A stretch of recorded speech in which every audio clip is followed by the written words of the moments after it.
जय हिंद दोस्तों। आज अपने YouTube चैनल पर लाइव आने वाले थे, लेकिन कुछ तकनीकी खराबी के कारण और मौसम ख़राब हो जाने के कारण लाइव आप आ ना सके। तो मैं रिकॉर्डेड वीडियो दे रहा हूं, जो आप लोगों का क्वायरीज हो शायद इसमें पूरा हो जाए। जैसा कि अभी गिरिडीह के खेल स्टेडियम में होमगार्ड का भर्ती चल रहा है और अभी आज तो दौड़ नहीं था, आज छुट्टी था। तो कल से पीरटाड़, फिर उसके अगले दिन बेंगाबाद, फिर उसके अगले दिन गांडे प्रखंड और फिर गिरिडीह तकनीकी, गैर तकनीकी, ग्रामीण, ऐसा करके। तो बहुत कोई पूछ रहा था, सबसे पहला आप लोग का क्वायरीज था कि सर रिजल्ट कब आएगा। तो जिस भी प्रखंड का रनिंग हो चुका है, आपका रनिंग हो चुका है या फिर हाई जंप, लॉन्ग जंप, श्रुति लेक हो चुका है, वो रिजल्ट का वेट करे। तो मैं आपको बता दें कि रिजल्ट आपका पर डे का बन ही रहा है। आपको 21 तारीख के बाद रिजल्ट पब्लिश किया जाएगा। जब पूरा प्रखंड का दौड़ कंप्लीट हो जाएगा उसके बाद आप लोग का रिजल्ट पब्लिश किया जाएगा। और दूसरा सवाल था कि सर हम एक्सेलेंट रनिंग में किए, हाई जंप में नहीं कर पाए, लॉन्ग जंप। देखिए, आपका मेन डिपेंड करता है कि आप कितना सारा सीट है आपके ब्लॉक में और कितना अभ्यर्थी क्वालिफाई किया, उस अनुसार आप लोग का क्वालिफाई और जितना सीट है उसका संघर्ष चलेगा।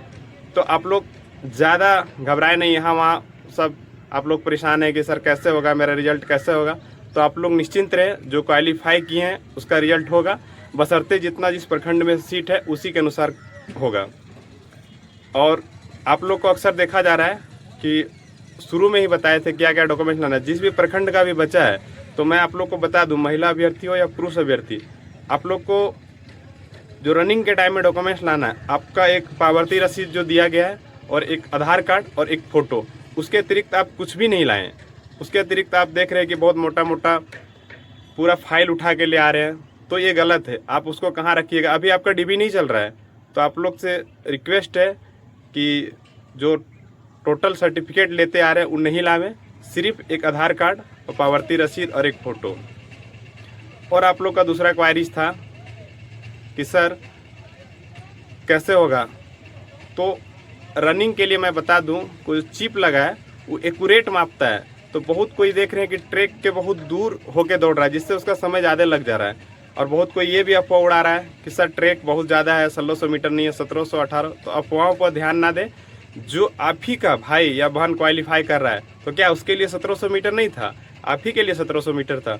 तो ट्रैक 1600 मीटर ही है, उस पर विशेष ध्यान ना दें, अफवाहों से दूर रहें। जिस किसी का भी आगे जिस भी प्रखंड का एग्ज़ाम है, उससे विनम्र रिक्वेस्ट है कि प्रैक्टिस आप लोग किए होंगे तो बाउंड्री जो उससे सट के दौड़े। हाई जंप पूछ रहा सर कितना बार हमको मौका मिलेगा हाई जंप। तो एक बार, जैसे आपका महिला अभ्यर्थी है तो 3 फीट लगाया जाएगा, आपको 3 बार मौका दिया जाएगा। अब 3 बार में एक बार अगर 3 फीट क्रॉस कर गया तो फिर अगला 3-3 में लगाया जाएगा, फिर उसमें भी 3 मौका दिया जाएगा, फिर 3-6 में लगाया जाएगा, उसमें भी 3 मौका दिया। और जिस मौका में अगर मान लीजिए 3-6 लगाया जाएगा, उसमें अब 3 बार में अगर उसमें नहीं कर पाए, 3-6 हाई जंप नहीं कर पाए, तो वहाँ से आपका मौका समाप्त हो जाता है। ऐसे पुरुष अभ्यर्थी के लिए भी है। जैसे पुरुष अभ्यर्थी के लिए मिनिमम जो 5 से 4 फीट है, अगर आप 4 फीट क्वालिफाई कर लेते हैं 3 बार में, तो आपको फिर 4-3 लगाया जाएगा, उसमें 3 बार चांस दिया जाएगा, फिर 4-6 लगाया जाएगा, उसमें आपको 3 बार, फिर 4-9 लगाया जाएगा, उसमें भी 3 बार। अगर उस दौरान आप किसी में एक में 3 बार आप प्रयास किया नहीं हो पाया तो वहीं से आपको रोक दिया जाएगा। ऐसे ही लॉन्ग जंप में है और ऐसे ही गोला फेंक में है। तो आप लोग तो देख रहे हैं कि गोला तो बहुत आसानी से फेंक दे रहा है, परेशानी ज़्यादातर हाई जंप और लॉन्ग जंप में हो रहा है। तो आप लोग प्रैक्टिस किए होंगे उसी के अनुसार, ज़्यादा कुछ दिक्कत नहीं है, ज़्यादा कोई परेशानी नहीं है। तो अभी जिस भी अभ्यर्थी का बच्चा है, आप लोग रनिंग पहले ध्यान दीजिए कि रनिंग मेरा समय से हो रहा है। महिला अभ्यर्थी को टाइम बहुत मिल रहा है, प्रयास करें कि 8 मिनट के पहले घुसे ताकि मेरा एक्सेलेंट हो जाए। और पुरुष अभ्यर्थी भी एक्सेलेंट लाने का प्रयास करें। अगर एक्सेलेंट नहीं भी हो पाता है तो होपलेस नहीं होना है। आपको हाई जंप में फिर नंबर इंक्रीज हो सकता है, आपका लॉन्ग जंप में नंबर इंक्रीज हो सकता है, आपका श्रुति लेख बढ़िया से लिखना। बहुत कोई उसमें भी फेल हो जा रहा है। मैं जहाँ कल परीक्षा हो रहा था वहाँ बैठा था, वहाँ लिखाया जा रहा था बड़े भाई साहब के बारे में, हेडलाइन था बड़े भाई साहब। जो श्रुति लेख के बारे में आप लोग पूछ रहे थे कि सर श्रुति लेख के बारे में कुछ बता दीजिए, परीक्षा में क्या पूछ रहा है। तो उसमें श्रुति लेख के बारे में लिखवाया जा रहा था कि आप लिखिए कि मेरे बड़े भाई साहब हमसे 5 साल बड़े हैं, वो मेरे से 5 साल पहले से स्कूल जाने लगे, बड़े भाई साहब अभी ये नौकरी लिए हैं, अभी ये ऐसे ड्यूटी जाते हैं। तो इसमें बहुत कोई महिला अभ्यर्थी देख रहे हैं कि बार बार उसमें पूछ रहा है कि सर अब क्या और क्या, नहीं सुन पाए। ऐसे अगर आप डिस्टर्ब होते हैं तो आप श्रुति गड़बड़ हो जाएगा, वो दोबारा नहीं बोलेंगे। आपको ध्यान से सुनना है, आपको ध्यान से उसकी बात को समझना और लिखते जाना है। और हम आप लोग को बार बार बता रहे, अभी भी बता रहे कि जो भी वहाँ लिखाया जा रहा है वर्ड स्किप ना करें। राइटिंग ना भी बैठेगा तो चलेगा, अगर वर्ड आप स्किप कर देते, उसका वर्ड नहीं लिख पाते, एक भी वर्ड अगर छूट जाता है तो समझ लीजिए कि वहाँ से नंबर आपका माइनस होगा, आपको डिस्क्वालीफाई किया जाएगा। तो उसकी बातें को बहुत ध्यान से सुने और आप बारीकी से चीज़ों को लिखते चलें।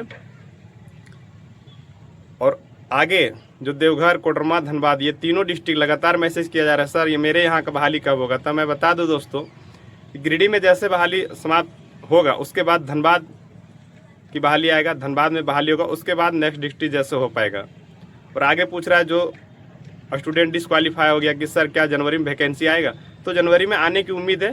100% कहा नहीं जा सकता है, जैसा कि ग्राउंड में आप लोग को बताया जा रहा है जो डिस्क्वालीफाई हो गया कि ठीक है आप लोग साइन करके चल जाइए, जनवरी में फिर से वैकेंसी आ रहा है तो आप लोग वहाँ भर के फिर से आप रनिंग कर सकते हैं, प्रैक्टिस जारी रखिए। तो ये 100% ट्रूथ न्यूज़ नहीं है, हाँ आ भी सकता है। ये तो डीसी साहब के मंतव्य पर और सीट खाली होगा प्रखंड वाइज तो उस पर निर्भर करता है। अभी जैसा कि देखिए कि हम लोग का जो गिरिडीह डिस्ट्रिक्ट में 3 प्रखंड का में वैकेंसी नहीं दिया था, जैसे जमुआ हो गया, देवरी हो गया, गाँवा हो गया, तो ये तीनों प्रखंड में नहीं दिया था। तो जिसमें अगर वैकेंसी नहीं रहेगा तो नहीं मिलेगा। अगर हाँ जनवरी तक फिर से होमगार्ड का वैकेंसी आ जाता है तो आपको दिया जाएगा। इसीलिए आप लोग ज़्यादा परेशान ना रहें और जो सफल अभ्यर्थी है ज़्यादा इधर उधर के चक्कर में ना रहें। आप लोग प्रयास करें कि हम अच्छा किए तो अच्छा होगा। आप लोग उस पर ध्यान दीजिए जब आपका रनिंग है, जब का हाई जंप है, जब का लॉन्ग जंप है, गोला फेंक है और श्रुति लेख है, तो उस पर ध्यान दें।